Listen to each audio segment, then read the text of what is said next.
മലയാള സാഹിത്യത്തിലേക്ക് ഒരു പുതിയ കഥാകൃത്ത് കൂടി കടന്നു വരികയാണ്. പ്രവാസി സാഹിത്യകാരിയായ മില്ലി ഫിലിപ്പ്. ഒരു പുതിയ ചെറുകഥാ സമാഹാരം കൂടി പ്രകാശിതമാകുന്നു, സ്വപ്നസാരംഗി. പുതിയ തലമുറയോടും പുതിയ കാലത്തോടും അഭിസംബോധന ചെയ്യുന്ന കഥകൾ, ജീവിതം വാസനിക്കുന്ന കുറേ കഥകൾ. ഈ കഥകളിൽ ഓർമ്മകളുടെ തൂവൽ സ്പർശമുണ്ട്, സ്നേഹാനുഭവങ്ങളുടെ ഒഴുക്കുണ്ട്. ആ വിധത്തിൽ വ്യത്യസ്തമായ പ്രമേയങ്ങൾ അനാർഭാടമായ ശൈലിയിൽ എന്നാൽ ആകർഷകമായി മില്ലി ഫിലിപ്പ് അവതരിപ്പിക്കുകയാണ്. ആദ്യത്തെ കഥ അകാലത്തിൽ പൊലിഞ്ഞുപോയ പ്രിയപ്പെട്ട കൂട്ടുകാരിയെ ഓർമ്മിച്ചുകൊണ്ട് ഒരു സ്നേഹസമ്മാനമെന്ന പോലെ എഴുതിയതാണ്. അതിൽ ശുദ്ധമായ സൗഹൃദത്തിൻ്റെ ആത്മസൗന്ദര്യമുണ്ട്. എന്നാൽ അമ്മ വീട് വല്ലാതെ നമ്മുടെ മനസ്സിനെ നൊമ്പരപ്പെടുത്തുന്നു. വേണമെങ്കിൽ ഒരു നോവലായി എഴുതാവുന്ന സംഭവങ്ങൾ, ഒരു സ്ത്രീയുടെ ജീവിതത്തിലെ എല്ലാ ഘട്ടങ്ങളും ആ കഥയിൽ കയ്യൊതുക്കത്തോടെ അവതരിപ്പിച്ചിരിക്കുകയാണ്. വിഷാദത്തിൻ്റെ, ആശങ്കകളുടെ ഒക്കെ പ്രമേയങ്ങൾ മാറി മാറി ഈ കഥാസമാഹാരത്തിൽ വന്നു പോകുന്നുണ്ട്. എന്നിലെ നെരിപ്പോട് എന്ന കഥ സമീപകാലത്ത് നടന്ന വളരെയധികം വാർത്താ പ്രാധാന്യം നേടിയ ഒരു ദുരന്ത സംഭവത്തിൻ്റെ ആവിഷ്കാരമാണ്. ഉത്രാവധം. ആ പേര് തന്നെ സ്വീകരിച്ചുകൊണ്ട് ആ കഥാപാത്രത്തെയും കഥാന്തരീക്ഷത്തെയും ശക്തമായി അവതരിപ്പിച്ചുകൊണ്ട് ഒരു സാമൂഹിക പ്രതിബദ്ധതയോടെ സ്നേഹത്തിൻ്റെ ശൂന്യതയെക്കുറിച്ച്, നമ്മുടെ നാട്ടിൽ നടമാടുന്ന വിപൽക്കരമായ ചില പ്രവണതകളെക്കുറിച്ച് അവതരിപ്പിക്കുകയാണ് ഈ കഥയിൽ. സാധാരണ സിനിമയിലൊക്കെ ആദ്യമേ തന്നെ എഴുതി കാണിക്കും, ഈ കഥയിലെ കഥാപാത്രങ്ങൾക്കോ ഇതിൻ്റെ പ്രമേയത്തിനോ ജീവിച്ചിരിക്കുന്ന അല്ലെങ്കിൽ മരണപ്പെട്ട ആരോടെങ്കിലും സാമ്യമുണ്ടെങ്കിൽ അത് യാദൃച്ഛികമാണ്. ഇവിടെ ആ വിധത്തിലുള്ള യാതൊരു മറയുമില്ലാതെ ഒരു വിഷയം, ഒരു ദുരന്തം, നമ്മുടെ മുന്നിൽ നടമാടിയ ഒരു ദുരന്തം അവതരിപ്പിക്കുകയാണ്. ഇത് വായനക്കാരുടെ നിർണായകമായ തീരുമാനത്തിന് വേണ്ടി കഥാകാരി ഫയൽ ചെയ്യുന്ന ഒരു പൊതു താൽപ്പര്യ ഹർജിയാണ് എന്നാണ് എനിക്ക് തോന്നിയത്. അങ്ങനെ തന്നെ ഞാൻ അവതാരികയിൽ അത് ചേർക്കുകയും ചെയ്തു. സ്നേഹം അനുഭവിക്കുവാനുള്ളതാണ്, സ്നേഹം അഭിനയിക്കുവാൻ ഉള്ളതല്ല എന്ന മഹത്തായ സന്ദേശം ഈ കഥ പകരുന്നു. പക്ഷേ കാവൽ മാലാഖയ്ക്കൊരു കയ്യൊപ്പ് എന്ന കഥ വ്യത്യസ്തമാണ്.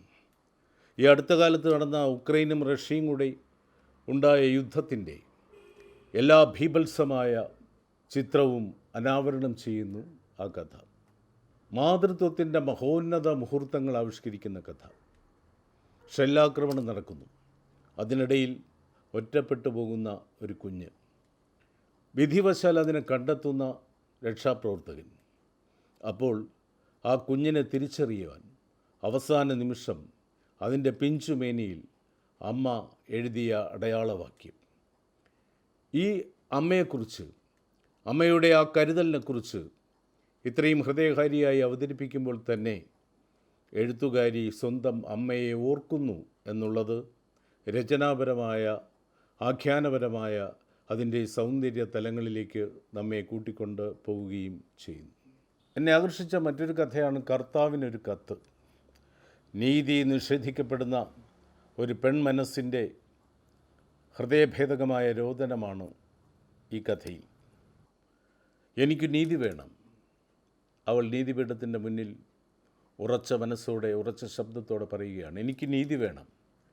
തെളിവ് എൻ്റെ അനുഭവമാണ്.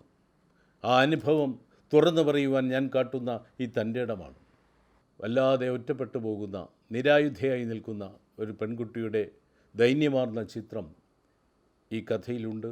വായനക്കാരെ അത് വല്ലാതെ സ്പർശിക്കുകയും ചെയ്യും.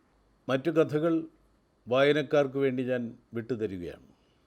പക്ഷേ സൂക്ഷ്മമായ നിരീക്ഷണത്തിൻ്റെ വിധാനങ്ങളിലേക്ക് നമ്മളെ കൂട്ടിക്കൊണ്ടുപോകുന്ന ഭാഷാലാവണ്യത്തിൻ്റെ മൗലികതയുള്ള ഒരുപാട് മൊഴിമുത്തുകൾ ഈ കഥകളിൽ അങ്ങിങ്ങായി ചിതറിക്കിടക്കുന്നു. കുട്ടിക്കാലത്തെക്കുറിച്ച് ചിന്തിക്കുന്നത് മനോഹരമായ ഒരു പ്രദേശത്തെക്കുറിച്ച് ചിന്തിക്കുന്നത് പോലെയാണ്. ഒരു ഭാഗത്ത് എഴുത്തുകാരി എഴുതുകയാണ്, ആ സ്ത്രീ ഹൃദയത്തിൽ കാവ്യം പകർന്നവളാണ്. പ്രായമേറുന്നവരല്ല, ജീവിച്ചിരിക്കുമ്പോൾ തന്നെ പുനർജനിക്കുന്നവരാണ് യഥാർത്ഥത്തിൽ വളരുന്നത്. ഈ വിധത്തിലുള്ള സൂക്ഷ്മമായ നിരീക്ഷണത്തിൻ്റെ ഒരുപാട് സന്ദർഭങ്ങൾ കഥയിൽ അങ്ങിങ്ങായി കണ്ടുമുട്ടാൻ സാധിക്കും. മില്ലി ഫിലിപ്പിൻ്റെ ഈ കഥകൾ മലയാള ചെറുകഥയിലെ ആധുനികത എന്ന വിഭാഗത്തിലോ ഉത്തരാധുനികത എന്ന വിഭാഗത്തിലോ പെടുമോ എന്നെനിക്കറിയില്ല. പക്ഷേ സർവകാല പ്രസക്തമായ പ്രമേയമാണ് ഓരോ കഥയിലും സ്വീകരിച്ചിരിക്കുന്നത്.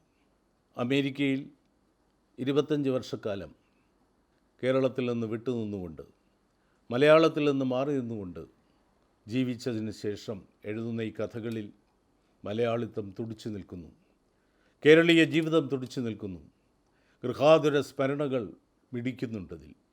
ഈ വിധത്തിലുള്ള ഹൃദ്യമായ ജീവിതസ്പർശിയായ ജീവിത പരിസരങ്ങളെ ചാരുതയോടെ ആവിഷ്കരിക്കുന്ന ഈ കഥകളും ഈ പുസ്തകവും മലയാളത്തിൻ്റെ ചെറുകഥാ പ്രസ്ഥാനത്തിൽ ശ്രദ്ധേയമാകും എന്ന കാര്യത്തിൽ സംശയമില്ല.